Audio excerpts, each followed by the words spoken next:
புண்ணியம் பாபகரம் சதா பாபஹரம் சதா சிவகரம் விஜ்ஞானபக்திப்ரதம் மாயாமோகமலாபகம் பிரேமாம்புபூரம் சுகம் ஸ்ரீமத் ராமச்சரித்திரமானசமிதம் பக்த்யாவகாஹந்தி யே தே சம்சாரபதங்கघोरकिरणैः दह्यन्ति नो मानवाः புண்ணியம் பாபஹரம் ராமச்சரித்திரமானஸ்னு அவருடைய துளசிதாசருடைய ராமாயணத்துக்கு பேர். அது மானசுன்னு தான் சொல்லுவாங்க நார்த் இந்தியாவெலாம். மானசுனா மானச சரஸ்ன்னு ஒன்று இருக்குது, ஹிமாலயத்தில் இருக்கே, அது ஒரு மானச சரஸ். நல்ல வெயில் காலத்தில் போய் அந்த மானச சரஸில் குளித்தா ஜில்ஜில்னு இருக்கும். அவ்வளோ தூரம் மானச சரஸ் வரலையும் யார் போக முடியலையோ அவள் சரையோ நதியில் குளித்தாலே போகிறோம். அந்த மானச சரஸில் உள்ள சில்னஸ் இந்த சரையோ நதியில் கிடைக்கும். ஏன்னா சரப்பிரவருத்தா சரையு, அந்த சரையோ நதின்னு அயோத்தியில் ஓடுறதே, அந்த சரையோ நதியே எப்போதும் ஜில்னு இருக்கும். அதேவ மாத்திருக்கோ தேசகான்னு ராமர் சொல்கிறார் பரதன்ட்ட. நம்ம அயோத்தி இருக்கே, அது வானம் பார்த்த பூமி இல்லை, மழை பெஞ்சாதான் தண்ணின்னு இல்லை. 360 நாளைக்கும் 24 வருஷம் ஜலம் போகக்கூடிய ஒரு நதி இருக்குடான்னா அது சரையோ நதி தான். மழை பெஞ்சாதான் தண்ணி வரணும் இல்லை, அந்த சரப்பு மானச சரஸ்லேருந்து அப்படியே அடிவழியாக ஒழுகி வந்துட்டே இருக்கிறதுனால இன்றைக்கும் நான் ஸ்டாப்பாக போயிட்டு இருக்கு. சரையோ நதிக்கு எடுத்து இப்போ காவேரியில் தண்ணி திறந்து விடணுமா அப்படின்னா சண்டை போட்டுருக்காங்க, அப்படிலாம் அவசியம் இல்லை. அப்போ அந்த சரையோ நதி சில்லுன்னு இருக்குது. ஏண்டானா அது சரஸ்லேருந்து மனச சரஸ்லேருந்து வரதுனால. இப்போ நமக்கும் ஏற்கனவே சூடாக இருக்குது. இந்த ராமநவமி டயத்திலே கொஞ்சம் சூடாக இருக்கும்.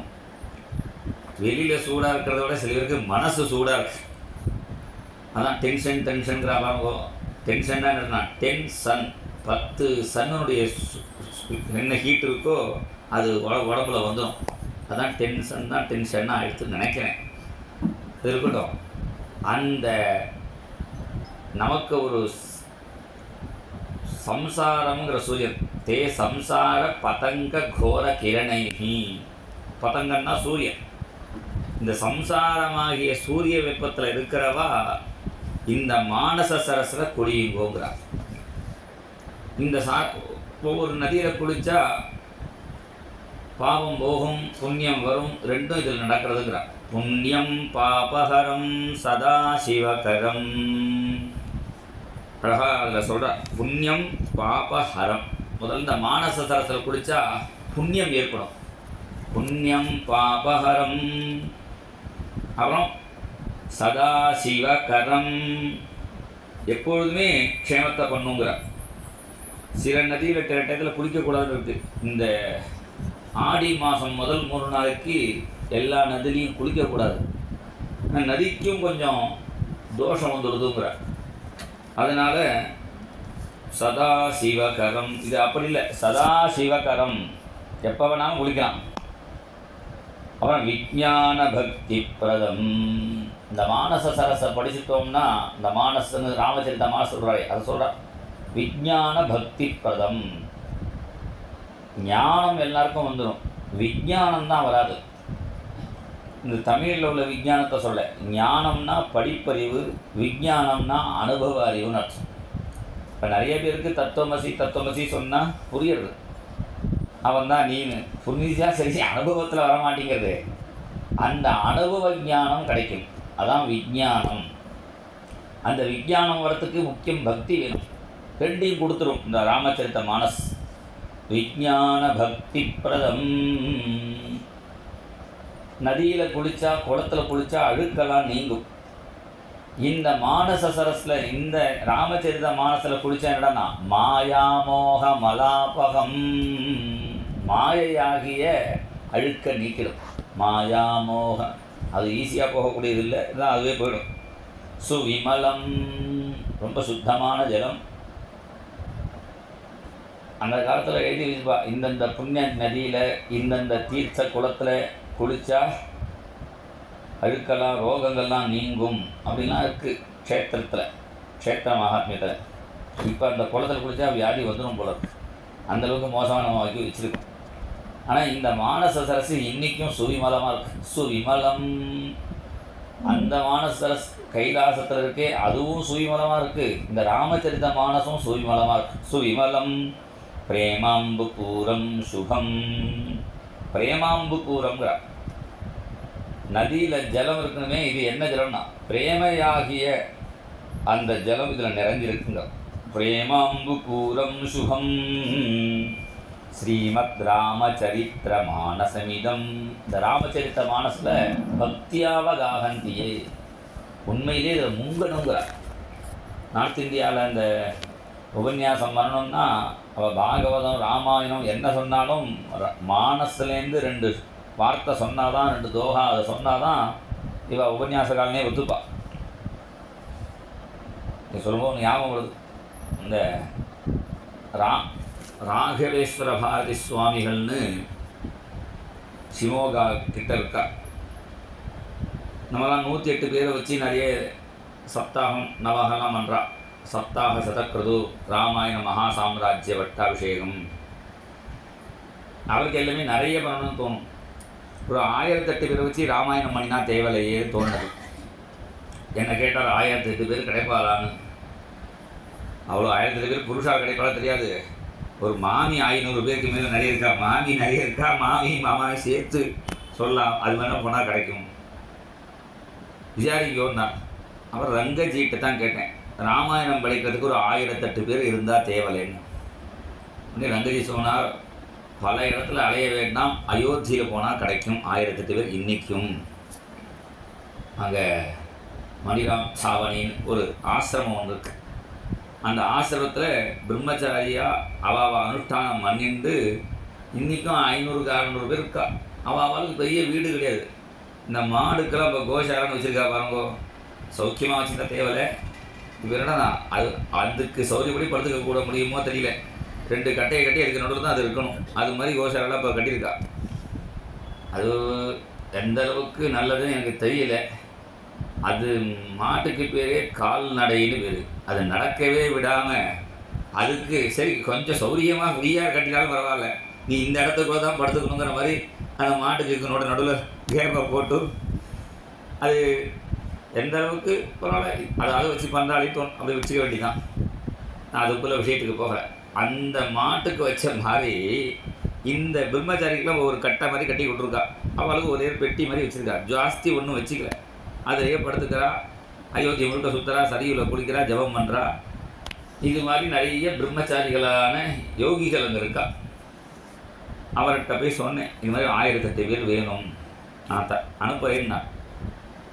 1008 பேர் ஆகணும்னா நாங்கள் வெளியில் எங்கேயும் சாப்பிட மாட்டோம், நாங்களே ஒரு ட்ரெயினை அங்கேருந்தே சொந்தமாகவே எடுத்துக்கிறோம். அந்த ட்ரெயினில் அந்த சமையல் பண்ணுற இடத்துல நாங்களே சப்பாத்தி பண்ணிட்டு நாங்களே ட்ரெயினோடு வரோம். அவர் ஏற்பாடு பண்ணினார். அதுக்கு என்ன உண்டோ செலவு நான் ஏற்றுக்கிறேன்னார் அந்த சுவாமிகள். ட்ரெயினில் எல்லோரும் சிவமோகா வரையும் ட்ரெயினில் வந்தால், அங்கேருந்து பஸ்ஸில் அழைச்சின்னு வந்தால், அங்கே வந்தும் அந்த ராமாயணம் படிக்கிற டைத்தில் தான் படிக்கிறதுன்னு இல்லை, அவாவா தந்தனி பெட்டி வச்சுருந்துக்கா. காலத்தில் எடுத்து குளிச்சுட்டு எனக்கு இதில் ரொம்ப பெரிய கஷ்டம் என்னடான்னா 1008 பேருக்கு பாத்ரூம் போகிறதுக்கு என்ன சௌகரியம் பண்ணணுமே.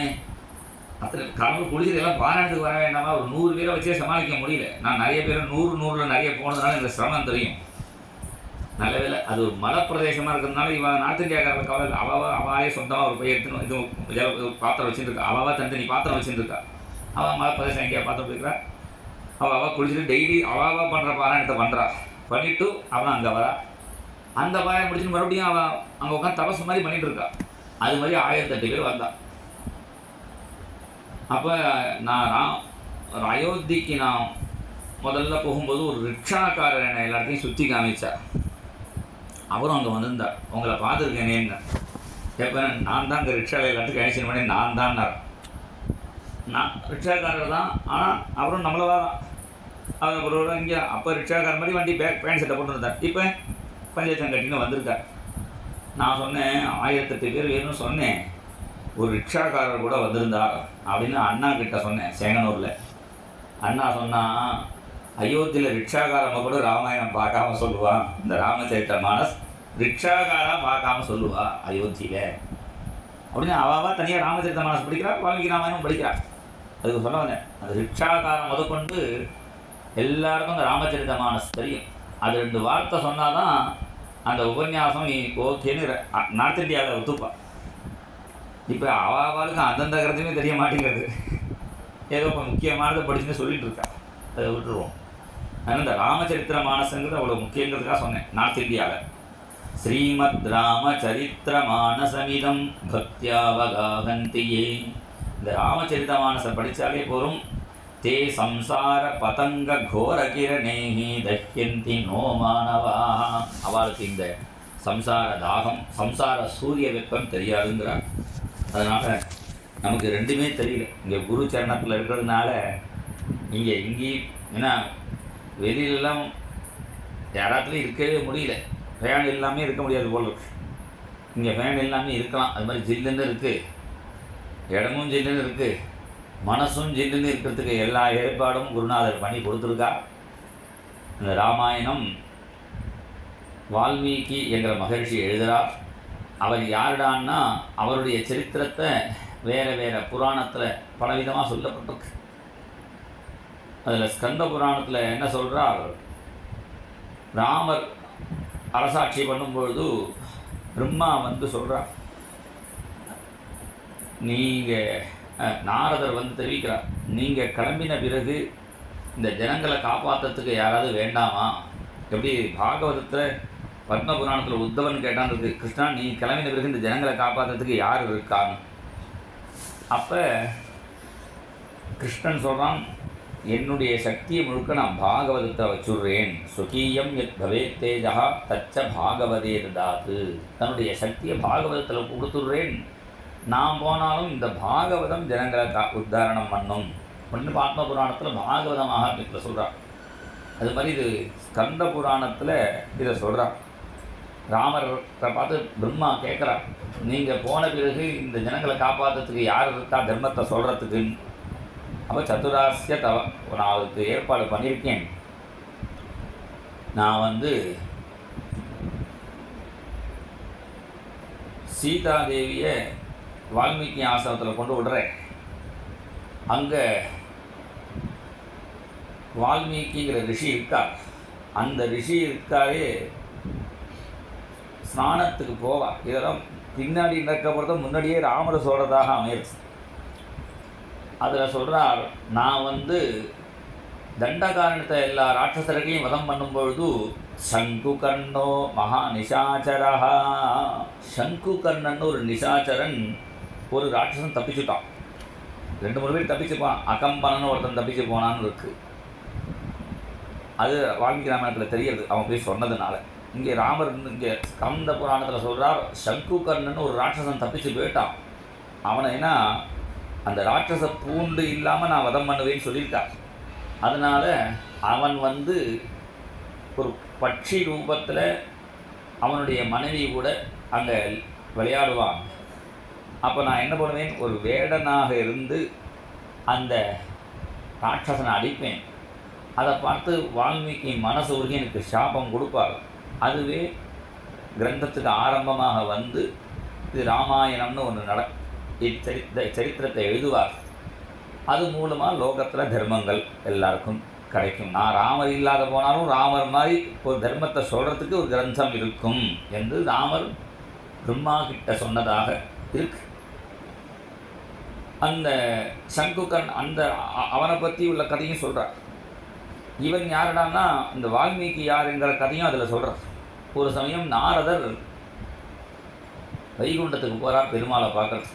பஜனை பண்ணிட்டே போகிறார். நாராயண நாராயண ஜெய் ஜெய் கோவிந்த ஹரே, நாராயண நாராயண ஜெய் ஜெய் கோவிந்த ஹரே, நாராயண நாராயண ஜெய் ஜெய் கோபால ஹரே.